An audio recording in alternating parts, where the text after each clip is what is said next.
চৰকাৰে আমাক নিৰ্দেশ দিছে যে অসম বাংলাদেশ, পশ্চিমবংগ বাংলাদেশ বা মেঘালয় বাংলাদেশ বা বহল অৰ্থত ভাৰতবৰ্ষ আৰু বাংলাদেশৰ সীমা আমি সম্পূৰ্ণ সুৰক্ষিত কৰি ৰাখিব লাগে। আৰু আজিৰ দিনত ভাৰতৰ যদি কাৰোবাৰ হাতত পাছপোৰ্ট নাথাকে তেতিয়াহ'লে আন কোনো মানুহকে ভাৰতত প্ৰৱেশ কৰিবলৈ অনুমতি দিব নালাগে। আৰু সেইকাৰণে আমাৰ চুতাৰকান্দিয়ে হওক, মানকাছাৰতে হওক, আমি সীমা সম্পূৰ্ণৰূপে বন্ধ কৰি ৰাখিছো।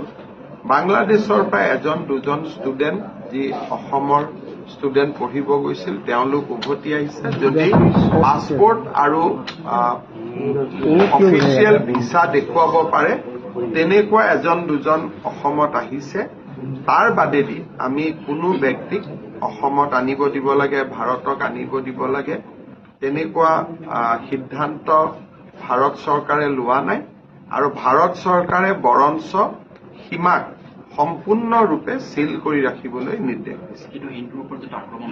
বৰ্তমান হিন্দুৰ ওপৰত আক্ৰমণ হৈ আছে আৰু তাৰ সমাধান নতুন চৰকাৰখনক ভাৰতে নিশ্চয় ৰাজনৈতিক আৰু কূটনৈতিকভাৱে হেঁচা দিব যাতে সংখ্যালঘু লোকৰ ওপৰত বাংলাদেশত